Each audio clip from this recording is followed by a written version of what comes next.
For my midterm reflection, my thoughts about ELO number 1: through assigned coursework, students are expected to develop skills in analyzing, interpreting, and critiquing significant works of children's literature.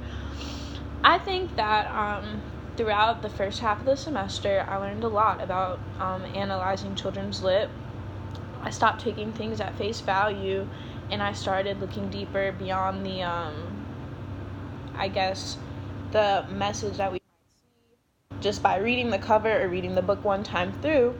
But after the sardines, the fish, Coraline, I just realized that children's literature is a lot deeper than some may assume.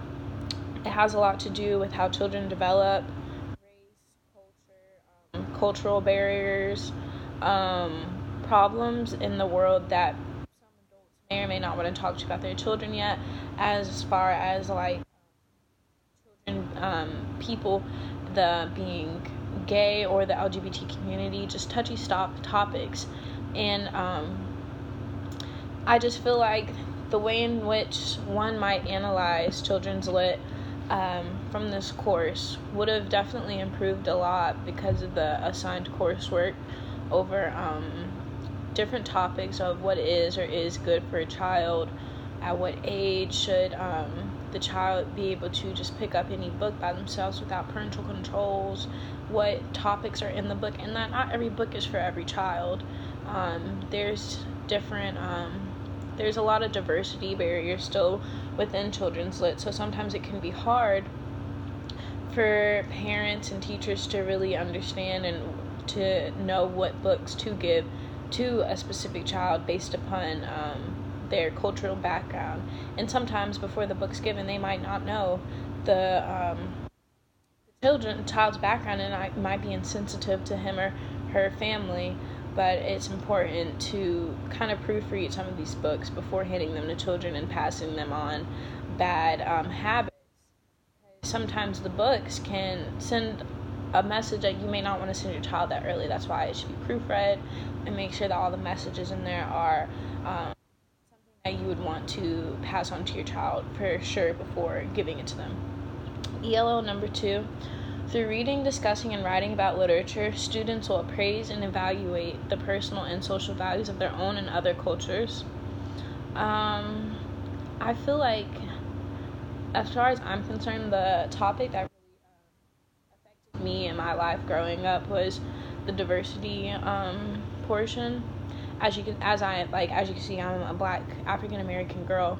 So it was sometimes kind of hard to find books or Disney movies that related to me with a girl that looked like me.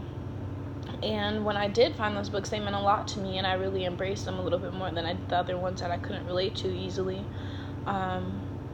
Just simple messages like the lifestyles or the way in which they would eat their food or what foods they would eat was a lot different than my own. So it was kind of hard to relate to a lot of books, except of course the fantasy ones, but the more realistic books were a little more difficult to debrief and understand that I wasn't like I knew I wasn't like them, but to find a book that actually did resemble me and who I was growing up meant a whole bunch. You notice, are there any connections across weeks that you've noticed and want to discuss? I do think that for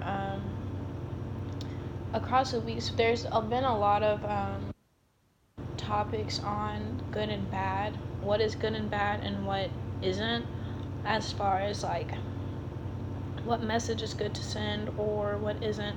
Because the first book we really talked about good or bad was with the sharing aspect. I think that things like that should not really be, and I understand that the message was to send that a kid needs to share, but I feel like if you look deeper within the textbook, it's not really a great message. You're telling a child that they have to change themselves in order to be normal and to fit in with the rest of the group, although they're special and spectacular in the way with the fish with the rainbow scales, but that fish broke down who he was so he could fit into the norm, which is not normal at all. I don't think that's something humans should have to do or should ever go through in life.